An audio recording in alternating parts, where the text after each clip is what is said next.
Welcome student to the class. So आज का हमारा टॉपिक है मेथड ऑफ प्रोटेक्शन।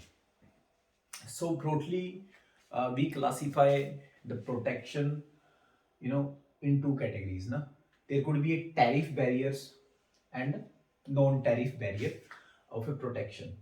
So सबसे पहले प्रोटेक्शन होता क्या है, जैसे हमने लास्ट क्लास में किया था अपनी ऑफलाइन क्लास में, दैट इज की the policy, protection refers to the policy which protect the domestic producers from the foreign competition.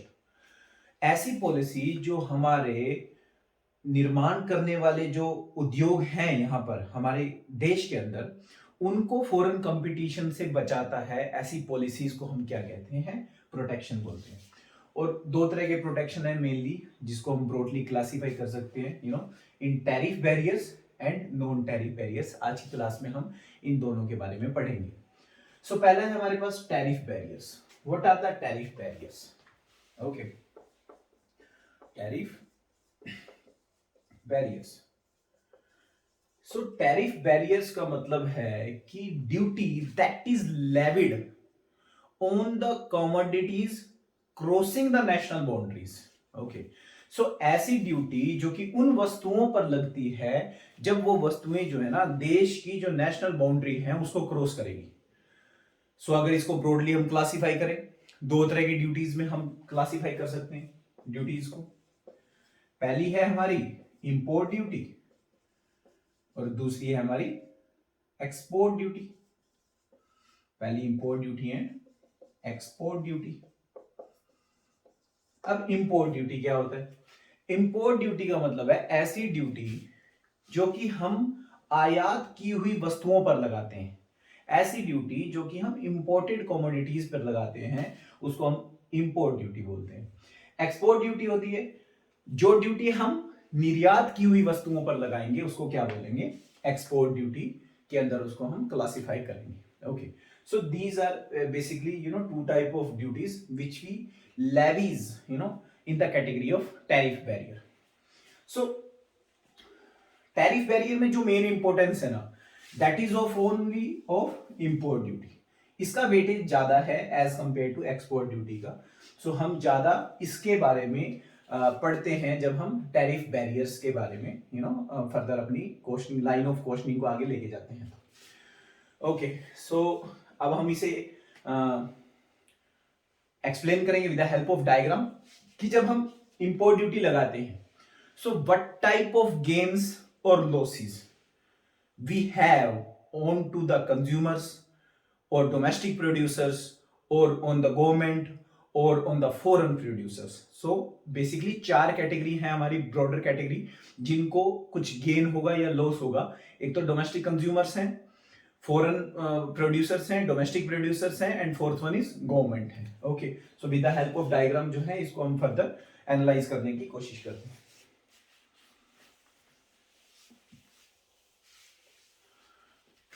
So okay, सबसे पहले हमने क्या करना है, X axis and Y axis बनाया। वाई एक्सिस पे हमने लिया प्राइस, एक्स एक्सिस पे लिया हमने आउटपुट। सबसे पहले हम बनाएंगे demand curve and supply curve. Demand curve domestic consumers का और सप्लाई कर्व बनाएंगे डोमेस्टिक सप्लायर्स का। ये आपको बात ध्यान रखनी है, जो ये डिमांड कर्व बन रहा है ये किसका है? डोमेस्टिक कंज्यूमर्स का।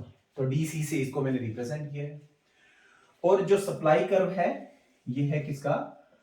सप्लाई कर्व है आपका डोमेस्टिक सप्लायर्स का।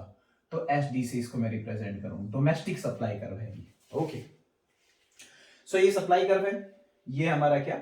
Demand curve. Now let's suppose करो कि कोई कमोडिटी है जिसकी हम बात कर रहे हैं, यहां पर आउटपुट जिसका हमने ले रखा है, उसका इंटरनेशनल जो प्राइस है वो पीडब्ल्यू से हम जो है उसको रिप्रेजेंट कर रहे हैं, पीडब्ल्यू से। सो बेसिकली लेट्स सपोज कि ओपीडब्ल्यू प्राइस है किसी भी कमोडिटी का इंटरनेशनल मार्केट में।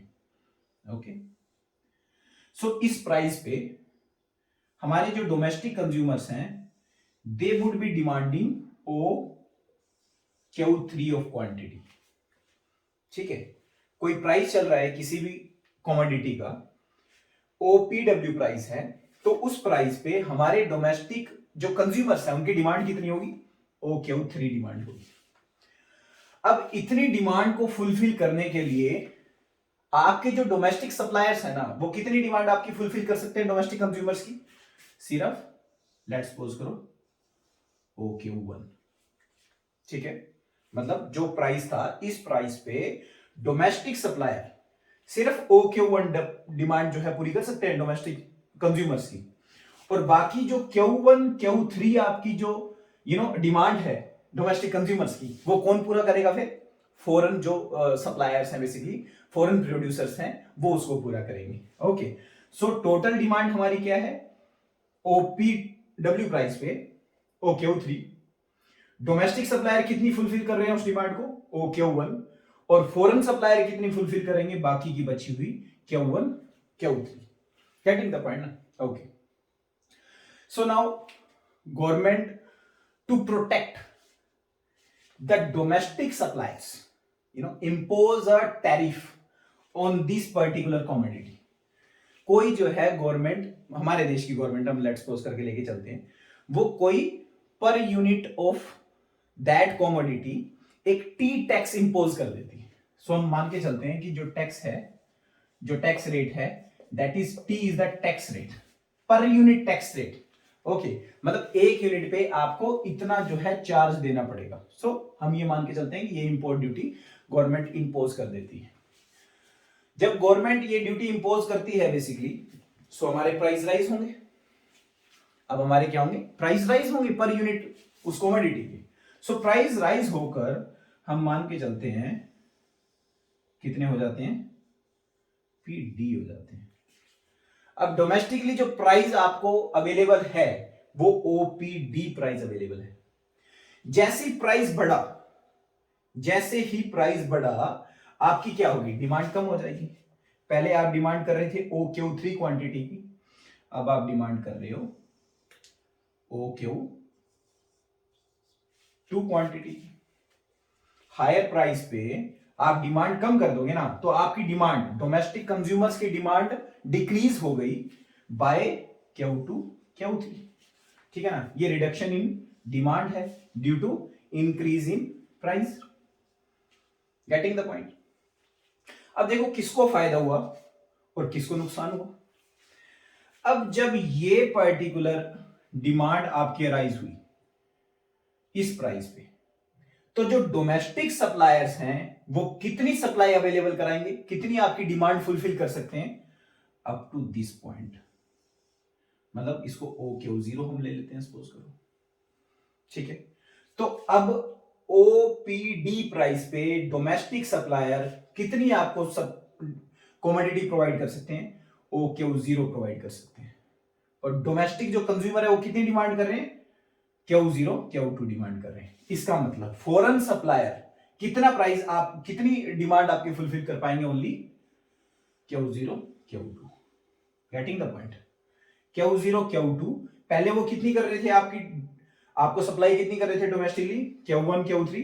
अब उनकी घटके कितनी रहेगी डोमेस्टिक सप्लाई इस पर्टिकुलर कमोडिटी की? Q0 and Q2। Getting the point ना? ओके, सो अब हम जो है इसको एक तरह का थोड़ा सा क्लियर करने के लिए इसको नाम दे देते हैं। इस बॉक्स को हमने नाम दे दिया A, इसको नाम दे देते हैं B, इसको नाम दे देते हैं बेटा T, इसको नाम दे देते हैं हम D, मान लो C दे देते हैं इसे नाम, इसको नाम दे देते हैं D। ओके, सो अब देखना, हर किसी के गेन एंड लॉस की बात करते हैं। सबसे पहले बात करते हैं कंज्यूमर की। सो कंज्यूमर को क्या हुआ? गेन हुआ, लॉस हुआ, और कितना हुआ? पहले कंज्यूमर को मिल रहा था प्राइस OPW और उस पर वो डिमांड कर रहा था OQ3 की। ठीक है नहीं? अब उसको प्राइस कितना मिल रहा है? OPD, और OPD पे वो डिमांड कितनी कर रहा है? OQ2। Getting the point? सो अब उसको कितना ज्यादा हायर प्राइस पे करना पड़ रहा है, उसको कितना लॉस हुआ बेसिकली? A, B और T। तीनों को आप प्लस कर दोगे, इतना लॉस किसको हुआ है? आपके कंज्यूमर्स को। कंज्यूमर को लॉस कितना है? ए प्लस बी प्लस में T. This is a loss for consumers. Getting the point? पहली बात आपको समझ आई। दूसरी हम बात करते हैं डोमेस्टिक प्रोड्यूसर्स की। दूसरी हम बात करते हैं किसकी? डोमेस्टिक प्रोड्यूसर्स की। कि डोमेस्टिक प्रोड्यूसर्स को कितना गेन हुआ है। ऑब्वियस बात है, जब आपके प्राइस राइज हुए तो डोमेस्टिक प्रोड्यूसर्स को बचाने के लिए ही प्राइस राइज किया आपने, उन्हीं को बेनिफिट करने के लिए राइज किए, तो उनको गेन होना है। तो उनको गेन कितना होगा ये देखो। पहले प्राइस कितना ऑफर हो रहा था मार्केट में? ओपीडब्ल्यू। और डोमेस्टिक जो सप्लायर थे वो कितनी सप्लाई कर पा रहे थे? ओक्यू1, है कि नहीं? इस प्राइस पे जब आपने प्राइस इंक्रीज करके कर दिया ओपीडी, तो ओपीडी प्राइस पे वो ओक्यू0 सप्लाई कर पा रहे हैं, तो उनके रेवेन्यू में कितना इंक्रीज हुआ? ए, बी और सी। पहले उनको रेवेन्यू कितना मिल रहा था? इस पॉइंट पे, इस पॉइंट पे, इस पॉइंट पे और इस पॉइंट पे, इन सब का मिक्स था। ये पहले का रेवेन्यू था डोमेस्टिक प्रोड्यूसर्स का। और अब उनका रेवेन्यू बढ़ के कितना हो गया? इस पॉइंट से इस पॉइंट तक, इस पॉइंट से इस पॉइंट तक, इस पॉइंट से इस पॉइंट तक। तो कितना रेवेन्यू इंक्रीज हुआ उनका? ए, बी और सी। इनका गेन कितना है? ए प्लस बी प्लस में सी, इनका गेन है।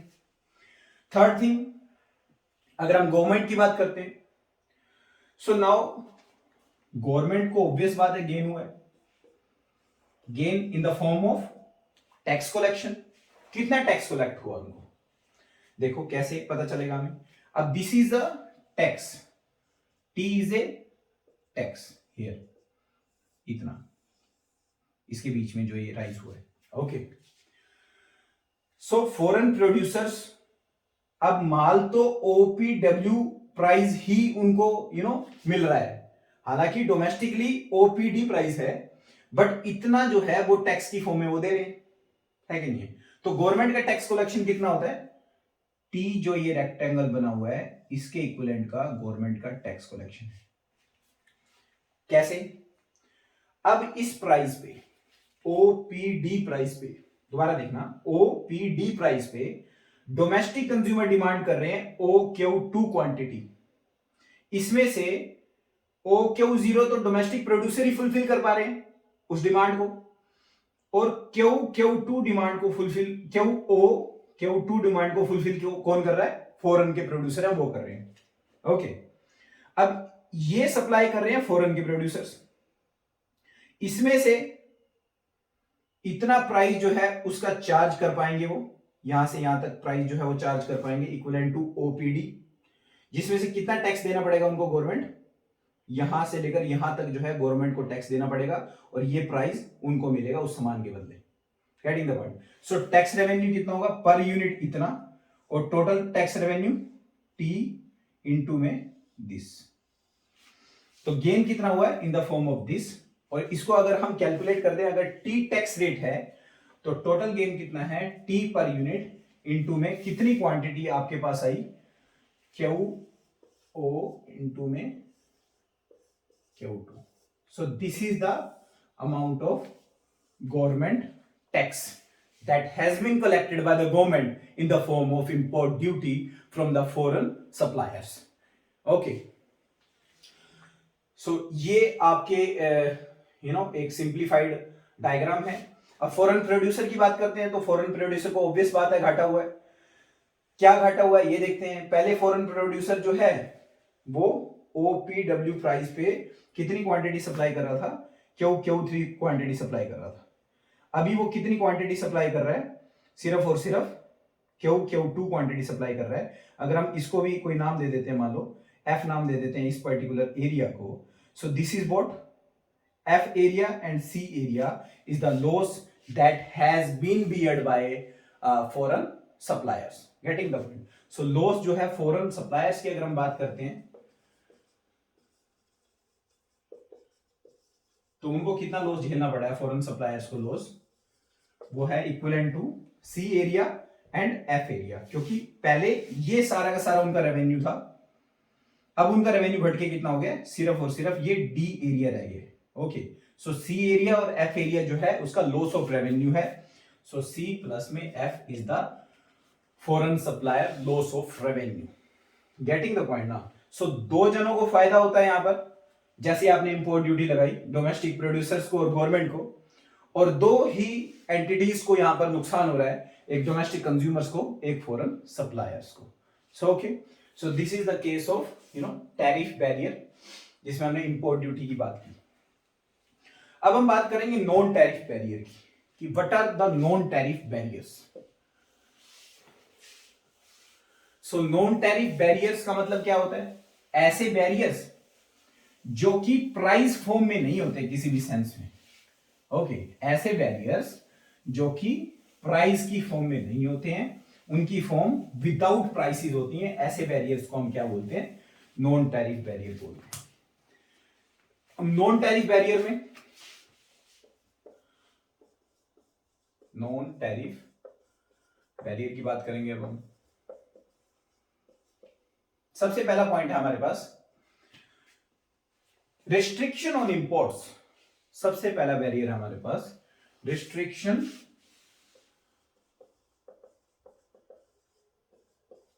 ऑन इंपोर्ट्स, कि आप डायरेक्टली रिस्ट्रिक्शन ही लगा दो इंपोर्ट्स पे, कि the particular commodity we don't want in our country, एक कोई वस्तु है हम चाहते नहीं अपने देश में। ओके, सो हमने जो है डायरेक्ट उस पर रिस्ट्रिक्शन लगा दी कि it is not allowed to be entered in our domestic territory, just on the face पे हमने जो है दैट रिस्ट्रिक्शन हम इंपोज कर देते हैं किसी भी कमोडिटीज के ऊपर। सो उसको इस कैटेगरी में लेके आएंगे, नॉन टैरिफ बैरियर की कैटेगरी में। बट ये कई बार जो है ये ज्यादा नुकसानदायक हो जाती है किसी भी कंट्री के लिए, due to the chances of reciprocity. Okay, why so? जब आप किसी कंट्री की कोई वस्तु को बैन करोगे तो ऑब्वियस बात है कि वो भी जो कंट्री है वो भी आपकी वस्तुओं को बैन करेगी। जैसे कि जब आपने देखा कि ट्रंप बहुत सारी कमोडिटीज पे रिस्ट्रिक्शंस उसने लगानी शुरू की, तो सेम ही उसको इन एक्शन फर्दर कंट्रीज से भी क्या हुआ कि बैरियर्स वगैरह लगने शुरू हो गए, जो कि एक्सपोर्ट्स थे, अमेरिकन एक्सपोर्ट्स थे उन पर। Okay, so the problem of reciprocity rises in this context, जब आप फेस फ्रंटली जो है बैरियर लगा देते हैं किसी भी पर्टिकुलर वस्तु पे, किसी भी पर्टिकुलर कमोडिटी पे। सेकंड वन है हमारे पास स्टेट ट्रेडिंग। स्टेट ट्रेडिंग का मतलब है कि कई बार कई देश ऐसे होते हैं जो कि खुद ही ट्रेड करते हैं, इंटरनेशनल ट्रेड में खुद ही इंडल्ज होते हैं, प्राइवेट प्लेयर भी इंडल्ज होते हैं, बट उनका जो है ना मेन पार्ट होता है इंटरनेशनल ट्रेड को परफॉर्म करने का। बेसिकली उसके अंदर इंडल्जिंग पार्ट उनका ज्यादा होता है, रोल उनका ज्यादा होता है बेसिकली। ओके, सो अब जो वस्तु, जो commodity they require in the country, they tend to import those commodities, वो उसका जो आयात कर लेंगे। जिनकी उनको रिक्वायरमेंट नहीं है उसका वो आयात करेंगे नहीं, बेसिकली सिंपल सी बात। तो मतलब स्टेट के ऊपर सारा का सारा कारोबार होता है कि किस वस्तु का आपको आयात करना है और किस वस्तु का आपने आयात नहीं करना है, according to need and necessity requirement of domestic consumers. Getting the point. Third one है हमारे पास, थर्ड पॉइंट है हमारे पास बाउंटीज और सब्सिडीज। थर्ड पॉइंट है हमारे पास बाउंटीज और subsidies. Sometimes to encourage the exports of our country, some country tends to give subsidies to the producers so as to decrease their cost of production, or so as to let them offer such a price in foreign market that is less than the cost of production they are incurring in manufacturing that particular commodity। मतलब समझना इसका कि कई बार क्या होता है कि आप अपने देश के एक्सपोर्ट्स को बढ़ाना चाहते हो, निर्यात को बढ़ाना चाहते हो, तो डोमेस्टिक जो आपकी गवर्नमेंट है, आपकी कंट्री की जो गवर्नमेंट है, वो आपको सब्सिडीज प्रोवाइड करती है। सब्सिडी प्रोवाइड क्यों करती है? ताकि आपका जो माल है, आप जो फॉरेन मार्केट में बेचो, ओके, वो माल की कीमतें आप कम रख सको, उन कीमतों, उस लागत से जो आपको उस माल के बनाने की लागत लगी। गेटिंग द पॉइंट ना? सो इससे बेसिकली क्या होता है, इससे एक तरह के बैरियर्स राइज हो जाते हैं। बैरियर्स कैसे राइज हुए कि आपका जो प्रोडक्ट है ना, that becomes more competitive. So foreign जो प्रोड्यूसर्स हैं उनके लिए बैरियर राइज हो जाएंगे, so as to compete with your product, because अब आप वो प्रोडक्ट उस प्राइस पे ऑफर कर रहे हो जो प्राइस जो है उसकी लागतों से भी कम। Getting the point? Okay, so next point we have here is import quotas. Next point, very important in the category of non tariff barrier. This point is very much important and very widely used in the nations while doing international trade. So import quotas होता क्या है basically? import quotas का मतलब है when you fix the quantity of a commodity, कि how much quantity of any commodity we want to import from which country और in what amount। जब हम ये डिसाइड करते हैं ना कि किसी भी वस्तु का आयात किस देश से कितना करना है और इन जनरल ओवरऑल कितना करना है, तो उसको क्या बोलेंगे? Import quotas. Getting the point? अब इंपोर्ट कोटा भी दो तरह के होते हैं। सबसे पहला होता है एलोकेटिव कोटा और दूसरा होता है ग्लोबल कोटास। एलोकेटिव कोटा क्या होता है? एलोकेटिव कोटा का मतलब होता है कि आप अगर ये डिसाइड करो कि किस देश से कितना माल आपने आयात करना है, किसी वस्तु का कितना माल किस देश से आयात करना है ना, अगर आप ये डिसाइड करोगे तो वो किस में आएगा? एलोकेटिव कोटा की कैटेगरी के अंदर आएगा। ओके, और ग्लोबल कोटा का मतलब होता है कि आपने किसी वस्तु का कितना यूनिट जो है इंपोर्ट करना ओवरऑल आपके देश में। आपने ये डिसाइड किया कि हमने जो है बाहर से वैक्सीनेशन मंगानी है, सपोज करो, तो इन ऑल जो है हमने जो है सिर्फ और सिर्फ जो है 50 मिलियन डोजेज ही मंगानी है। No matter from which country we want to import from, किस देश से मंगाना चाहते हैं वो मैटर नहीं करेगा, बस ओवरऑल मैक्सिमम जो है हमें जो है कितनी मंगानी है? 50 मिलियन डोसेज मंगानी है। तो वो किस कैटेगरी में आएगा? ग्लोबल कोटास की कैटेगरी में आएगा। एलोकेटिव कोटा होगा जब आप ये डिसाइड करो कि आपने 50 मिलियन में से 10 मिलियन जो है वो अमेरिका से फाइजर मंगवानी है, 10 मिलियन जो है आपने स्पुतनिक मंगवानी है वी रशिया से। ओके, आपने जो है जॉनसन एंड जॉनसन नीदरलैंड से मंगानी है बाकी की 30 millions. Okay, getting the point ना? सो जब आप ये डिसाइड करोगे कितनी मात्रा जो है किस किस कंट्री से मंगानी है, तो किस कैटेगरी में आएगा? एलोकेटिव कोटा की कैटेगरी में। Getting the point? Okay, so next आपके पास पॉइंट है डिवैल्यूएशन। नेक्स्ट है आपका point devaluation. So what is the meaning of devaluation? The meaning of devaluation is कि आप अपनी जो डोमेस्टिक करेंसी है उसकी वैल्यू को डिक्रीज कर दें, so that you can have lucrative export prices. Okay, exports को बढ़ावा दिया जा सके जिसकी वजह से, और इंपोर्ट को रिस्ट्रिक्ट किया जा सके। So that is the reason for devaluation of any domestic currency. Simple words में इसकी बात करते हैं, जैसे कि for example world order basically ये मानता है कि चाइनीज जो गवर्नमेंट है उसने अपनी करेंसी को डिवैल्यू कर रखा है in order to have a more competitive price of their exports in the foreign market और ग्लोबल मार्केट, और इंपोर्ट को रिस्ट्रिक्ट करने के लिए। जब आपकी करेंसी सस्ती होती है, जब आपकी करेंसी की वैल्यू जो है वो कम होती है, तो उससे बेसिकली क्या होता है, जो आपके एक्सपोर्ट के जो प्राइसेस हो जाते हैं वो ल्यूक्रेटिव हो जाते हैं। फॉरेन में आपकी जो डिमांड बढ़ जाती है आपके डोमेस्टिक कमोडिटीज की। वाई सो? क्योंकि आपकी वैल्यू कम है, तो सस्ते में आपके माल जो है बाहर बिक सकते हैं। जब आपकी कीमत value basically price of your domestic currency जो है वो लो होगा, तो उससे जो फॉरेन के जो कमोडिटीज हैं वो क्या हो जाएंगी? एज रिलेटिवली महंगी हो जाएगी आपके देश में। तो इंपोर्ट क्या होंगे? That would tend to get reduced. Getting the point? So devaluation basically is a major, also a measure which countries adopt in order to achieve balance in trade also. Okay, so next point है हमारे पास devaluation के बाद exchange control. Next point है हमारे पास exchange control. What is exchange control? आपको अगर बाहर से माल मंगाना है then you need to have dollars with you. Import कुछ भी आपको सामान करना है तो आपको डॉलर चाहिए, बिकॉज फॉरेन कंपटीटर जो है वो आपसे रुपए में रुपए नहीं लेगा, फॉर डॉलर में ही वो ट्रेड करेगा आपके साथ। Getting the point? And to get dollar you have to go to the your country's government, आपके गवर्नमेंट के पास आपको जाना पड़ेगा।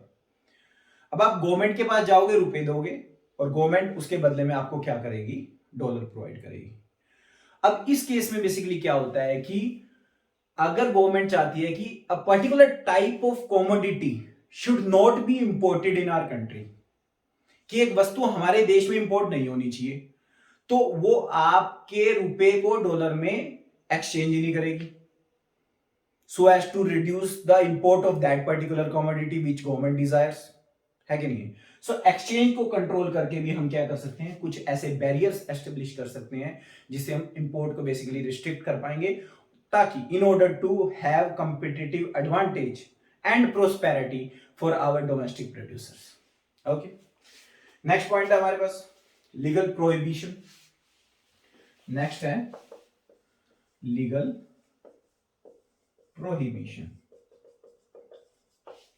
समटाइम्स व्हाट वी डू कि हम लीगल प्रोहिबिट कर देते हैं किसी भी देश को उनसे माल खरीदने के लिए।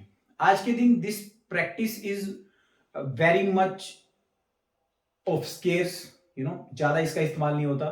पहले टाइम पीरियड में इसका इस्तेमाल ज्यादा होता था, लेकिन आज भी इसका इस्तेमाल किया जाता है। फॉर एग्जांपल कि अमेरिका ने सैंक्शंस लगाए ईरान पे, सो वो ईरान से कोई भी कमोडिटीज को इंपोर्ट नहीं करता, क्योंकि legally domestic peoples are prohibited, via law, via their law, to get the commodities which has been produced in the Iran to get them imported in their country।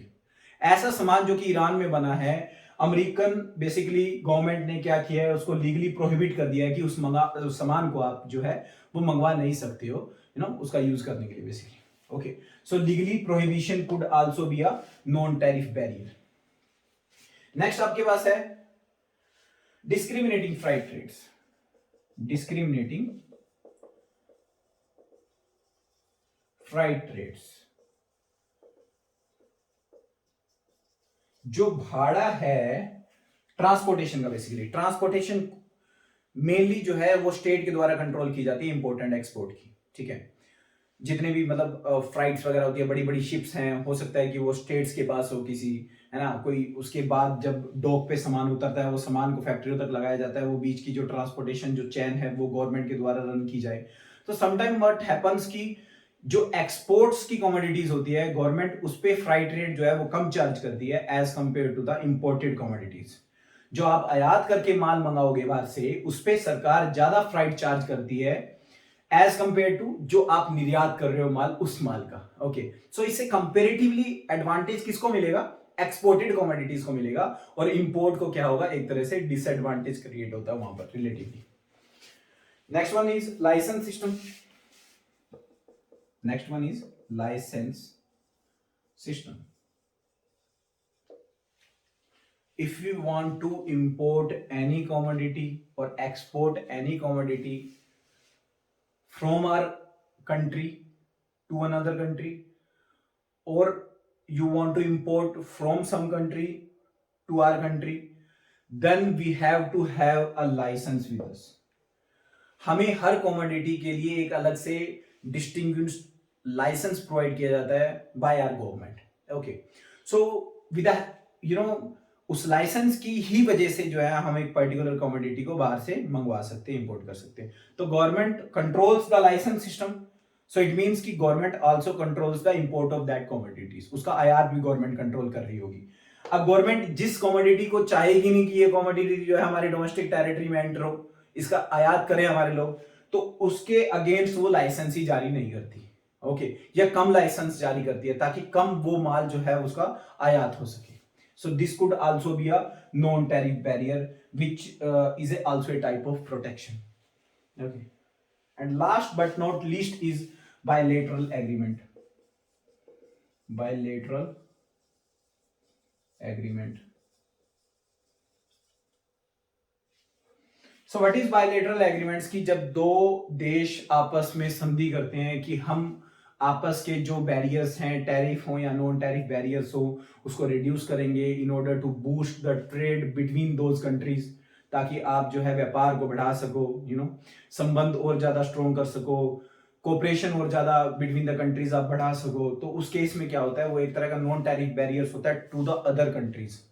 Like with example we can explain it कि एक नई deal strike करी है India and Mauritius ने, जो कि in the existence I है 1 अप्रैल 2021 में। Okay, so that is a comprehensive economic cooperation and partnership agreement between India and Mauritius. Okay, so इससे बेसिकली हुआ क्या कि अब ट्रेड जो है that would get a boost countries which would be a relatively disadvantage for the other countries. जैसे कि अब हम जो ट्रेड करेंगे, जो ट्रेड कोऑपरेशन हमारा इंक्रीज होगा, ज्यादा ट्रेड का जो अमाउंट हमारा, जो वॉल्यूम इंक्रीज होगा, that would be between Mauritius and India. Why so? Because we have a agreement between both countries now, जो कि एग्रीमेंट दूसरी कंट्रीज के साथ नहीं हुआ है ना। जैसे अरब कंट्रीज ले सकते हैं, लेटिन अमेरिकन कंट्रीज ले सकते हैं, उनसे कईयों से हमारे पास एग्रीमेंट नहीं है। सो अब इस एग्रीमेंट के द्वारा हमारे जो टैरिफ बैरियर्स हैं उसको लिबरलाइज किया जाएगा over a period of time, जिससे हमें और ज्यादा बूस्ट मिलेगा in the area of trade between these both countries, Mauritius and India, जो कि दूसरों को नहीं मिलेगा। सो that is a non tariff barrier. This is also known tariff barrier for other countries now, not between India and Mauritius we are talking about. Okay, so this is all about our today's lecture. I hope ki you get it very well. Thank you.